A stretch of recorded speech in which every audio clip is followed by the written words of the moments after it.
Coming up next on the Jeff Crilley Show, we're going to talk about brand building with the author of this best-selling book, Trust Signals. His journey just ahead.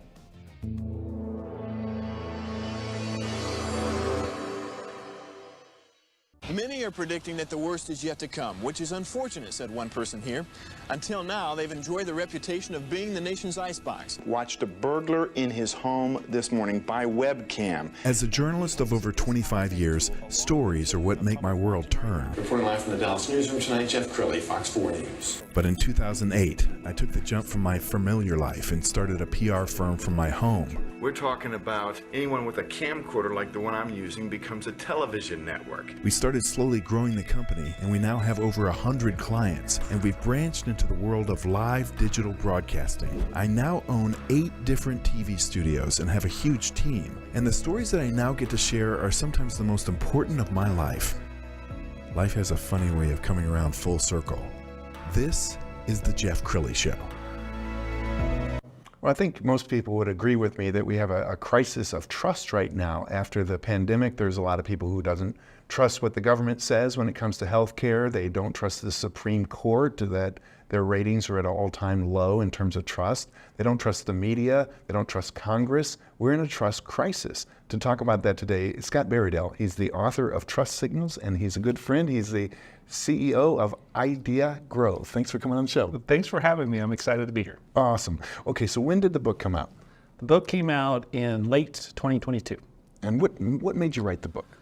Well, I had been I was in journalism for many years, and then I became a PR person, and I was in PR, and I felt like, and when I was on the corporate side of PR before I formed an agency, that kind of all the good toys in PR marketing took away from us. So in other words, I started a blog back in 2005. It was very early, and I thought PR should own this because PR is more about authenticity. It's more about trying to connect with people as opposed to selling a product. And marketing is good at that, but a lot of things that PR is good at, which is just building real relationships where a reporter's writing a story not just about your company, but because you found a way to connect with what's important to their audience. Yes. And so I always felt like, for whatever reason, PR kind of got the short shrift in terms of budgets and things like that. And I've always thought that PR was really important, and maybe we were just doing it wrong.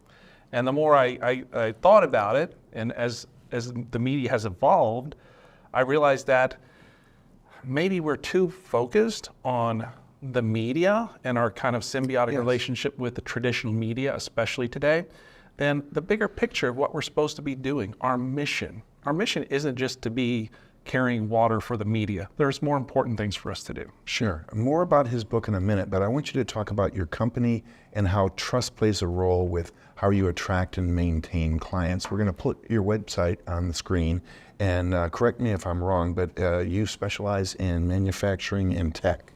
That's right, and we've been focused in these areas B2B for a long time, and it's a lot of it's fun because clients come to us and they're like, well, we do this thing, but it's really boring, so I'm sure you can't get any media coverage for it. And we're like, well, our job is to find the thing that's interesting, and we've never found a client where we can't find that story in there. Yes. Sometimes it takes a little digging, but we've got folks on our team who are IT directors for 20 years and things like that. And so we like this stuff. We're geeks about it. We like to get into it. And then we like to connect that with the audiences you're trying to reach. Take that, sometimes we work with a lot of people who are engineers and things like that, and they've got this mentality that's very detail oriented, and we can kind of help them see the big picture of what's that part of the story that you can take to the public that they'll connect with. Because a lot of the buyers today are not technical buyers, they're not in IT. Yes. They're the marketing people who don't know anything about technology, so you have to tell them a high-level story or they won't get it. Yes, and I've heard about Scott for many, many years. He has a great reputation in the market, and integrity is one of the reasons why. And so to please your clients, you only take on clients that you know the outcome, you know how it's going to turn out. We are quick to say we're not a fit, because we only have been able to be around for almost 20 years by making people happy. And the way we get business, we've never advertised. The two ways we've gotten business are through search, through people finding our website, and through referrals. And that only can happen in a community if you're making people happy and they're telling other people about it. Well, you and I are cut from the same cloth. Let's talk about your book. We're going to put the book up on the screen so people can see it. Give us a takeaway. How could people use the information in your book to improve their life? Well, the idea of trust signals, as I define them as the evidence points, and the book is about online marketing. So I'm talking about the evidence points online that we use to build trust. So you can think of it, if you think about the book. It's the first book I've written. I'm not a famous person. And so I need to do things to make you think the book is worth buying or taking the time to read. So that includes things like getting more famous people, more well-known people to provide those blurbs you see in the book. This is a great book. Oh, I've heard of this person and they say it's a good book. They endorsed it. That's a trust signal. I hopefully have put together a biography on the inside cover that makes it sound like I know what I'm talking about. That's a trust signal. Hopefully I've got some Amazon reviews out there that are 5 stars that are saying they like the book. That's a trust signal. Hopefully I've got friends and people who have seen the book and liked it on social media in my space, people who are in PR and marketing who are saying good things about it. So that's what I mean by trust signals. So the same thing is true for books. It's true for your products. It's true for your brand. It's true for, interpersonal relationships. I mean, if you're going to go on a first date, someone's going to look you up. Right. Someone's going to look at your Instagram. You're putting the Instagram out there for a reason. It's kind of advertising, right? You're trying to set an image that's going to establish this idea that you are X. Absolutely, and every single day I think companies are dealing with trust issues with their customers. I'm an AT&T customer, and famously they had a big outage the other day. They sent everybody $5, but that's a perilous time for a Fortune 500 company. People freak out when they lose their cell service. So, I mean, I imagine that every CEO in the country could benefit from improving their relationship with their clients in terms of trust. Absolutely. I think what we tell people is, like, for example, we start as a PR firm, but a lot of our business is doing websites. And so we've been asked, you're a PR firm, why are you doing websites? Well, I say, well, usually we're competing against web design firms over here that are showing you all their visual pyrotechnics and all the cool things they learned that they could do with a website design. And over here, there's these lead gen firms that are digital marketing firms that are saying, change this color from red to green and all the leads will fall down at the bottom.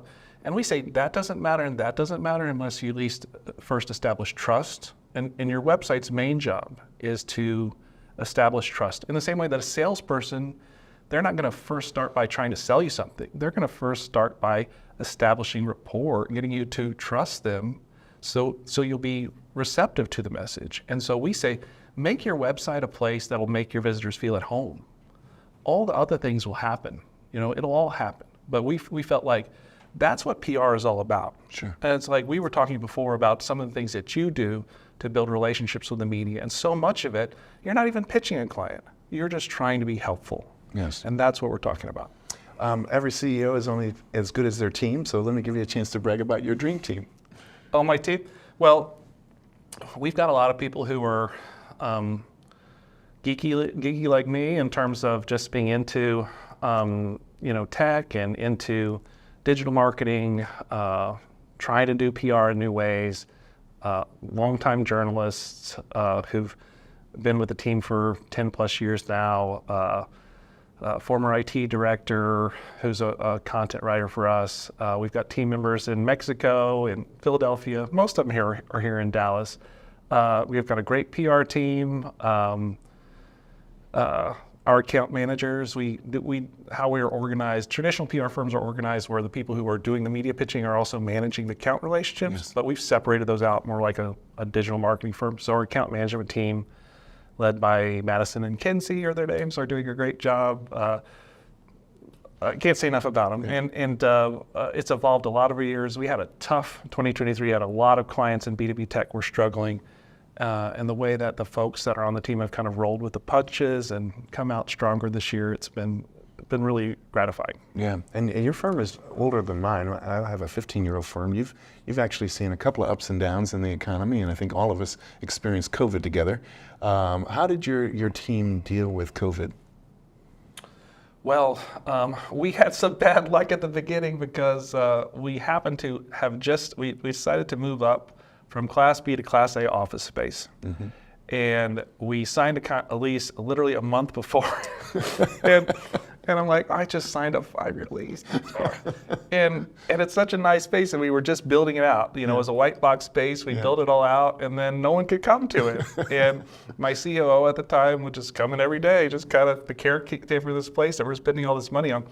But we had already had a culture where people were working from home 2 days a week.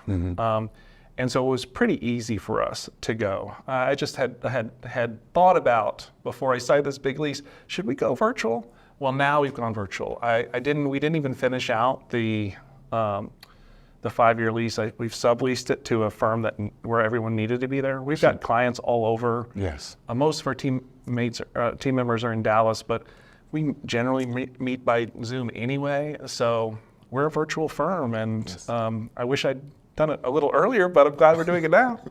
Scott, you're a great guy, and I urge you to check out his website. The website is ideagrove.com. The great Scott Baradell, thanks for coming on the show. Thanks for having me. Yeah, I appreciate it so much. We'll see you next time.